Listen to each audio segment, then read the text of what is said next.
So I'm back on behalf of the Shikoku Tourism Board and I have a 7-day itinerary for you all. But I think we need an information dump, so let me tell you about Shikoku. Go! Shikoku is known as the Four Kingdoms and it is accessible by air, train, and sea. But we have a more detailed video right here. But with all of the information out of the way, let me bring up the map again. For the start of the 7-day guide, we are going to start in Tokushima City. So let me go into more detail on how to get here. You have a couple of options. While there are no direct trains, you can take the Shinkansen and transfer at JR Okayama Station. And with just one transfer at JR Takamatsu Station, you will be on your way to Tokushima City, which makes the total trip about 2 hours. However, the fastest way is a flight from Haneda Airport to Tokushima Airport. Flights are around 1 hour 10 minutes going from 18,000 to 35,000 yen one way. Watch out for those peak seasons for higher prices. There is also a 30-minute bus that takes you from Tokushima Airport to JR Tokushima Station, which is very convenient. For those on a budget, me included, I would opt for a bus ride from Kansai International Airport or JR Osaka Station. The costs are usually from 5,000 yen and it will be a 2.5 to 3 hour bus ride. With the transportation logistics all set, the next burning question is when to go. So when is the best time to go? So my recommendations are May and October, but why? The weather is comfortable and it's not in Japan's peak season, so the accommodations are likely to be cheaper. But I have a rundown of the seasons for you. Spring.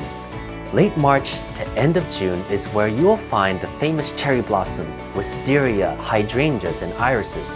Perfect time to go to the gardens and witness the beauty of spring. Please note that this is a peak season around this time. Summer. Now, it is hot in Japan, but there are summer festivals galore.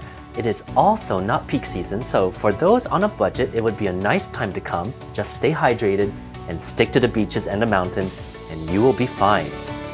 Next, fall. Now, this is a great time to come. Foliage usually starts in the mountains from mid-October, and you will see the final leaves fall through the beginning of December. So if you plan well, you will have plenty of time to catch the falling leaves. Winter. On to the next season, winter. It is off-season and like summer, things are a little more budget-friendly. Niyodo blue, where the Niyodo River is a crystal clear teal blue color, is the most beautiful in winter. This season brings illuminations and clear skies to see the stars, and also the preferred season to go on Ohendo for those who want the ultimate spiritual experience. So with all of that out of the way, we can talk about the 7-day guide. So the flow of the 7-day guide is: we will start in Tokushima City. From there, we head west to Oboke and into Kochi City. We have a Niyodo River loop, then head into Ehime's Matsuyama City as we reach the western half of Shikoku. From there, we head north to Imabari and head back eastward to Kagawa, making time for Kotohira and head back to Takamatsu. So this course is very train-friendly. Some may not be able to drive in Japan, so I wanted to make sure that this guide had JR stations conveniently placed. Of course, if you wanted a little bit more freedom, rent-a-car is always an option. So now I'm going to go into the detail for each day. And I have the deets for the guide in the description below, so please feel free to use that as a reference after watching the video. Tokushima is known for the Naruto Whirlpools.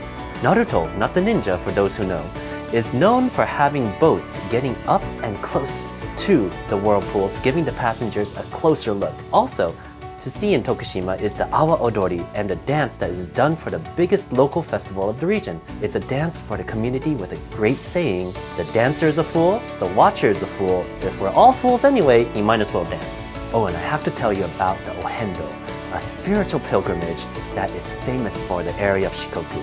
And why mention it here? Well, it's one of the reasons why we picked Tokushima as the starting point of our 7-day guide.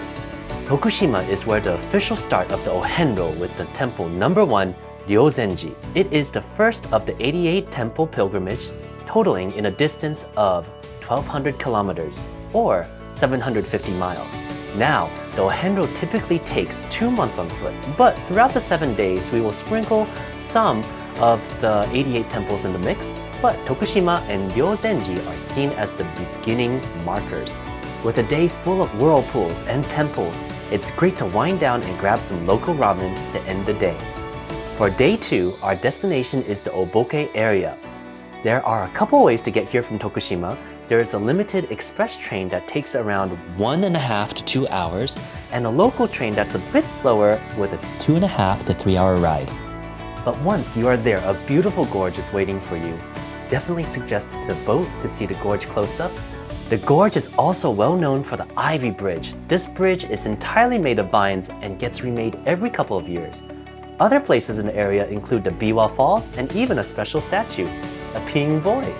But after our time in Oboke, we're going to head to Kochi City, which is about an hour away, and we will end our day there.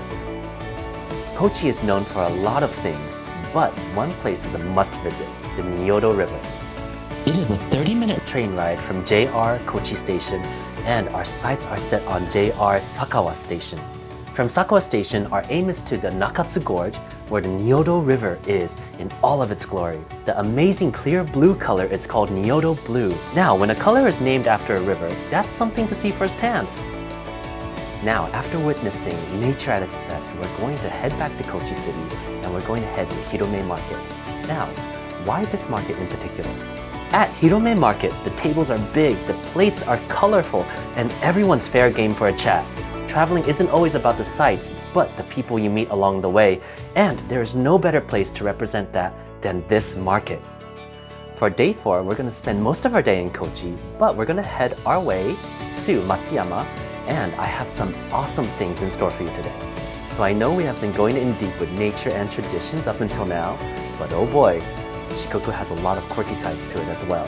From a bizarre mascot called Katsuo Ningen, which is a mascot that is a severed fish head, to boshipan, aka hat bread, with the bread in the shape of a derby hat.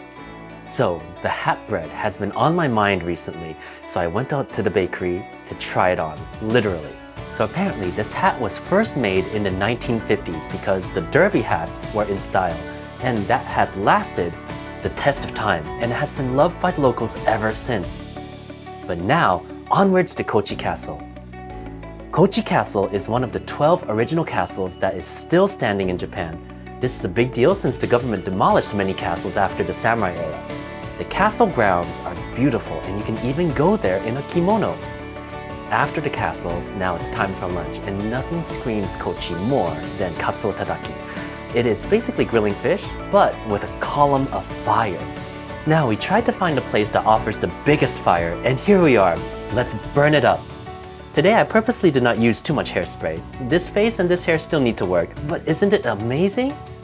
For other places to visit around the Kochi area, the temple number 31, Chikurin-ji, and Katsurahama Beach are great places to visit.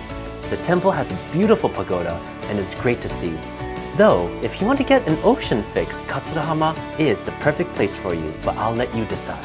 But now that we have recharged with fish, let's head to the land of Mikan. Ehime has a lot of things going for it: oranges, cycling, and castles. It'll be a relaxing morning for day 5, but we're finally at a ryokan and onsen.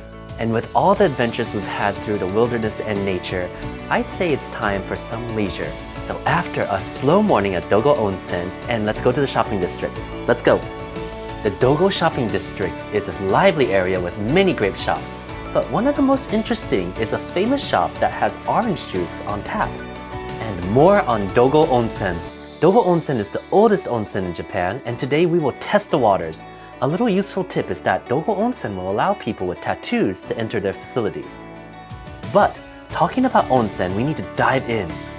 It's nice to have a dedicated place to soak and relax, especially on our journey through the whole of Shikoku in 7 days.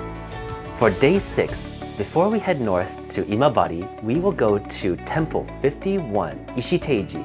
So this is going to be our refresher for the pilgrimage called Ohenro in Shikoku. We went to the first temple all the way back on day 1 in Tokushima at the official start of the pilgrimage, and another in Kochi. But considering that the actual pilgrimage would take at least 2 months on foot, I'd say we're doing well. But Ishite-ji is great and has a cool cave-like tunnel to walk through. Then, after the temple, we are in Imabari. Imabari is also known for the Shimanami Kaido, a massive 70-kilometer cycling road that bridges Ehime and Hiroshima prefectures. Imabari also has some great temples to visit, so we're going to slap the cycling and pilgrimage together, and we are going to stop at temple number 55 in Imabari via bike. After, we head back east into Kagawa prefecture and to the Kotohira area. For the final day, we are going to go to shrine country, and it has one of the most prominent shrines in Japan called Kotohira-gu, which is also called Konpira-san. The shrine is famous for its 785 steps, roughly a 45-minute climb. The shrine is dedicated to maritime safety, and fun fact, because of the huge number of steps, some people use dogs to go up to the shrine instead and had them wear pouches with offerings to hand over to the shrine priests. Wild, huh? Now, I recommend an early morning outing to the shrine. There is a concept called shinki, which means crisp air, which means it's air that hasn't been weighed down by the energy of the day. Also, insider tip, it's not usually recommended to go to a shrine after 5 p.m. A lot of people will say that you'll make the gods do overtime, which is actually really quite funny. Because this is our final day, we are going to start late and make our way to Sanuki Udon making workshop to have a hand in creating our own lunches. Kagawa is famous for udon noodles, so it is a must-do workshop and gourmet experience. After lunch, we find ourselves in Ritsurin Garden when we can walk through the beautiful garden at our leisure. There is even a boat ride through the massive garden as well. Definitely a great way to see the garden. Also, the last temple, temple number 88, Okubo-ji, is in Kagawa prefecture. It is a bit of a trek to go to, but it is a fantastic way to experience the ohendo that we have been seeing throughout the 7-day course. And that's it! We have traveled through all of Shikoku and we had the chance to see some fantastic nature, castle, temples, and shrines. Since the 7-day course is train-friendly, the All Shikoku Rail Pass will totally come in handy. So I hope you have a good sense of Shikoku through this guide, and I hope that I can show you more in the future. So I have included some links in the description below. Have a look, and as always, like and subscribe, and I'll see you next time. Bye!